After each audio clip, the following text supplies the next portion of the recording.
Hello everyone, welcome back to our channel learn tech with Kiran. आज के video में हम अर्डन्स थ्योरम देखने जा रहे हैं, जो कि यूज होता है फाइनाइट ऑटोमेटा को रेगुलर एक्सप्रेशन में कन्वर्ट करने के लिए। सो बेसिकली ये अर्डन्स थ्योरम क्या है या फिर इसका डेफिनेशन क्या है, वो आज की वीडियो में हम देखेंगे और कैसे हम इसे यूज कर सकते हैं वो भी आज की वीडियो में हम देखेंगे। So let's discuss one by one.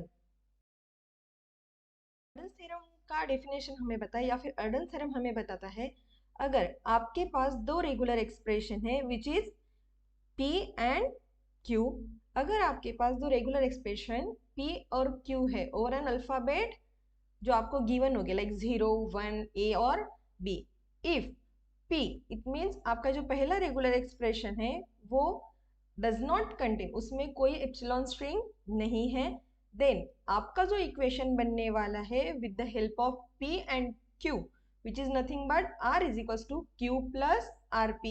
तो इस एक्सप्रेशन को हम कैसे लिख सकते हैं?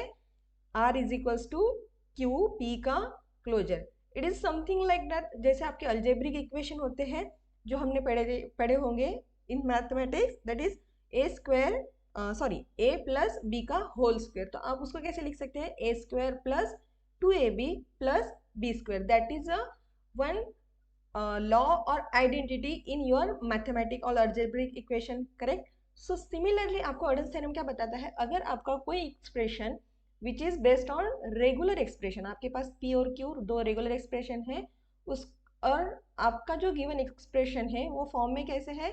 R is equals to Q plus RP। तो आप इसको कैसे लिख सकते हो? R is equals to QP का क्लोजर। और in other word what you can say, let P, Q and R are a regular expression, and if we have the equation in form of R is equals to Q plus PR, then it has the unique solution R is equals to QP का closure. So similarly आपके जो algebraic equation है A plus B का whole closure, तो आप इसको एक ही form में लिख सकते हो, यानी कि यूनिक आंसर उसका आने वाला है which is a square plus 2ab plus B square. इसके अलावा आपको a plus b whole closure का कोई दूसरा आंसर नहीं मिलेगा। Similarly this is the unique solution which is r is equals to QP closure for your given equation which is nothing but r is equals to Q plus RP। Okay, let's discuss how this result will be get from this equation which is nothing but R is equals to Q plus RP. Okay, so let's solve this.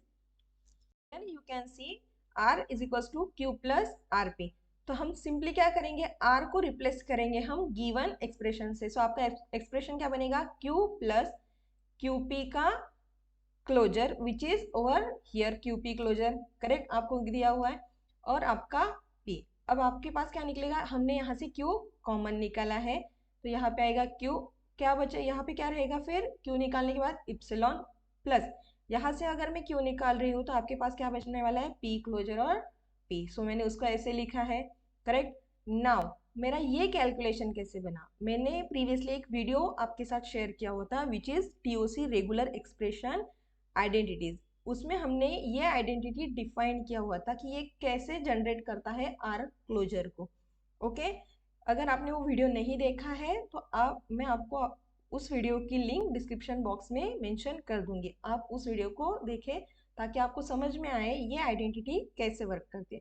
So according to this हम इस expression को क्या लिख सकते हैं?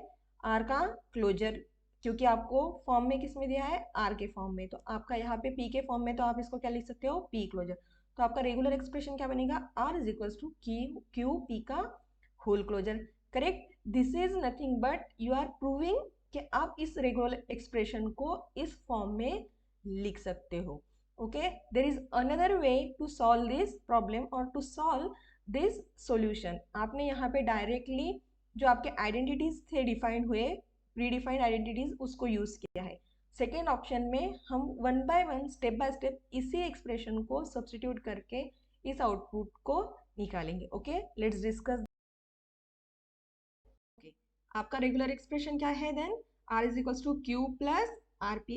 अब हम क्या करने वाले, आपको R की वैल्यू ऑलरेडी पता है यहाँ पे क्या है, तो हम इस R की वैल्यू को सब्सटीट्यूट करेंगे जो कि मैंने अंडरलाइन किया हुआ है, करेक्ट? तो हमने क्या किया? Q की जगह Q को लिखा, उसके बाद R की जगह हमने सब्सटीट्यूट किया इस वैल्यू को q प्लस आर पी और into p as it is. तो उसके बाद ये एक्सप्रेशन कैसे बना, हमने कौन सा रूल अप्लाई किया या फिर आइडेंटिटीज अप्लाई की, ये आइडेंटिटीज भी मैंने मेरे प्रीवियस वाली वीडियो में अपलोड किया हुआ है, तो आप उसे देख सकते हो। ओके, तो P into q plus r, तो इसको हम कैसे लिख सकते हैं, p q plus p r. Okay, similarly ये एक्सप्रेशन कन्वर्ट होगा इस फॉर्म में which is q plus q p plus r p का स्क्वायर। ओके, देन अगेन मैं क्या करूंगी, इस आर को मैं फिर से सब्सटीट्यूट करूंगी क्यू प्लस आर पी से। ये सब्सटीट्यूशन मुझे रिपीटेडली करना है। ओके, जैसे मैं उसको रिपीटेडली करूंगी मुझे नेक्स्ट सोल्यूशन क्या फॉर्म होगा मेरा, q प्लस क्यू पी का स्क्वायर एज इट इज, और यहाँ पे मेरा R P P into P square क्या होगा, पी क्यूब, करेक्ट। तो ये बना मेरा एक्सप्रेशन। फिर से मैं क्या करूंगी, इस आर को सब्सटीट्यूट करूंगी यहाँ पे, तो ये एक्सप्रेशन कैसे बनेगा फिर, q plus q p square plus q plus r p into p cube. अब q पी क्यूब यहाँ आएगा, इसका मल्टीप्लीकेशन के बाद में r p multiplied by p cube, तो आपका बनेगा r p raise to power 4।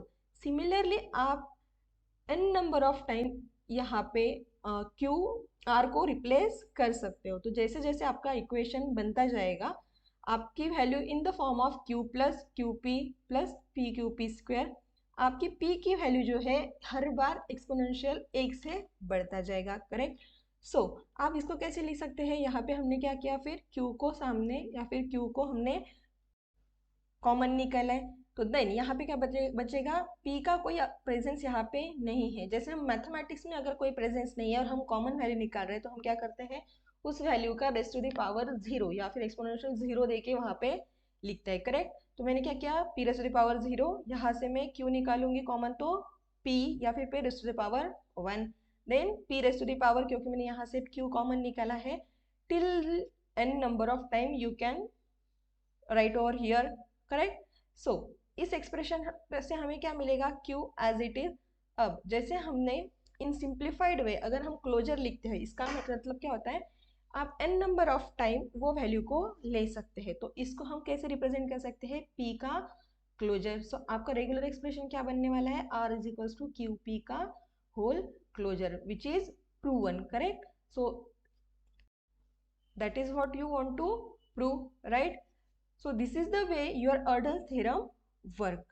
You understand how we can clarify or how we can prove that you can write r is equals to q plus rp as a r is equals to qp ka whole closure in a both way. Okay, I hope you found this video helpful. Don't forget to like, share and subscribe. Stay tuned for more such a POC and computer science concept explained in simple way. Thank you for watching. Keep learning and keep growing. Thank you.